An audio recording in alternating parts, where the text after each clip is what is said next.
right, so as I said, the big story in the media world last week was Chris Cuomo, the actor pretending to be a journalist who was on primetime over at CNN. He was fired, finally. This was not an act of cancel culture. You know, it was funny, I was thinking about it over the weekend. It's like we have so many people who get fired or lose their jobs unjustly, right, because of cancel culture. This is a rare example of a guy getting fired for the right reasons. Like, he was in complete dereliction of his duty as a journalist. He was altering and somewhat hiding stories. There's evidence of it because they were related to his brother and info that he didn't want to get out there. So he's fully justified, or CNN is fully justified in their firing of him. But what's been interesting about this is that CNN is almost, sorta, kinda, could they be, maybe, looking in the mirror. Does Stelter have a mirror? We know he doesn't have a scale, but maybe he has a mirror. He did a segment on the Cuomo firing and how that reflects on CNN. You know, the biggest media story this weekend, it's the firing of Chris Cuomo from this network, CNN. Now, I've been working the phones ever since this was announced yesterday evening. Frankly, I've been on the phone until the last 5 minutes here, getting information about what happened and where CNN goes from here. Ultimately, this is about trust in media, as Sarah was referring to. Trust in media. Has CNN lost trust as a result of this, Erwick? Well, you know, I don't know. That's hard to say if CNN has lost trust. Here's the problem. We've really lost sense of media ethics in our profession, especially in the last few years.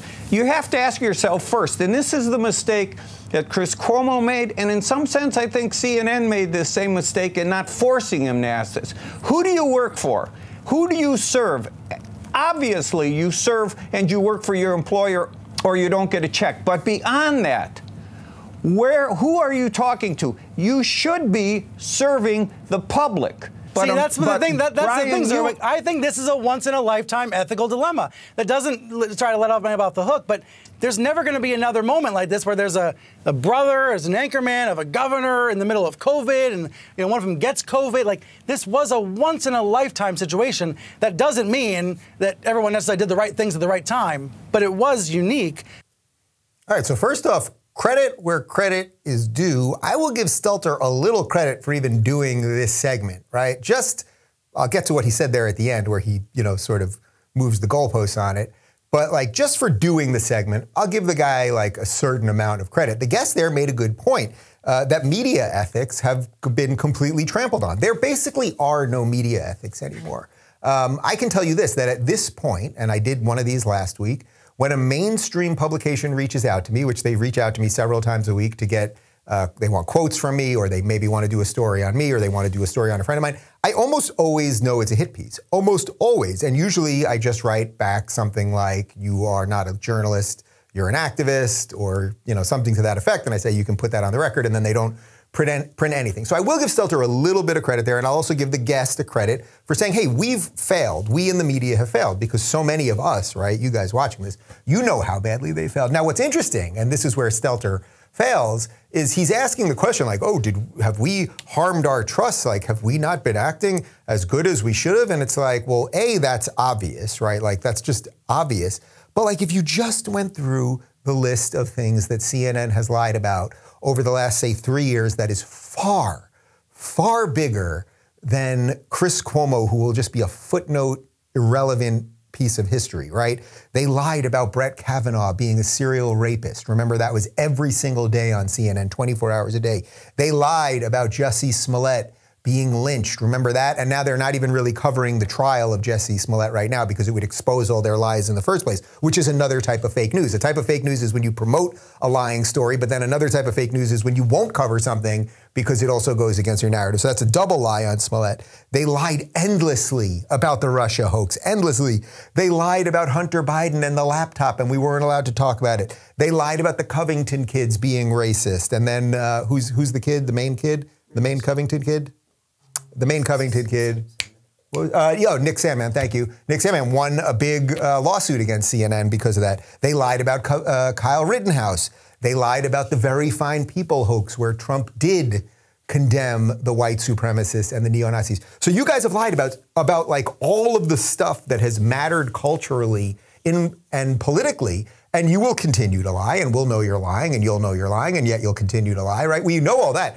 So this is where Stelter doesn't get credit, because it's like, I'll give you credit, you did a segment, you sorted it, and again, he's been on the phone a lot, and my God. Okay, fine. You did the segment, you got called out on media ethics, which you don't have. You don't seem to be aware of all the other things that you've lied about or that you lie about by omission. And then finally there at the end when he's trying to clean it up and he's like, but this is a once in a lifetime thing. I mean, an anchor and his brother and a pandemic. Well, first off, once in a lifetime, this pandemic's been going on for 2 years. So let's just remove, this pandemic has been going on for 2 years. So let's just remove pandemic. But the idea of a brother reporting on his brother, I mean, almost everyone at all of these networks is either related to or a cousin of or married to or a former staffer of or something to someone that used to be in an administration somewhere. George Stephanopoulos, the chief ABC News correspondent with his Sunday show, used to be a Bill Clinton staffer, right? It's like we all know all of these things. The people that fail in government go on to all of these shows and then they either protect their ass from shit that they did before. Like, you get it. You get like what a giant snake-eating circle jerk it is. I think we all get it. So Stelter, I tried to give you a little bit of credit there, but I can't give you that much credit. Anyway, I don't think we'll have to talk about this story anymore because Cuomo is gone. And the point is that I mentioned last week, it's like he deserved to go because of the dereliction of duty, but also had they brought him back, it would have been like, wait a minute. There are so many other people out there that would kill for that job. And don't you people always tell us how racist and homophobic the world is? And why wouldn't you hire a gay black lesbian to do that job? That would be the best thing that you could do. So we hope, my hope is that CNN will live up to its diversity and inclusion standards and pick whoever is the most oppressed journalist in the world. We must find that person. Whoever is winning the oppression Olympics because of their ableism or their disableism and the color of their skin and their religion and their sexuality and their gender identity. I want a he, him, ze, zer, like the full thing on CNN. That's what I want Don Lemon to throw to.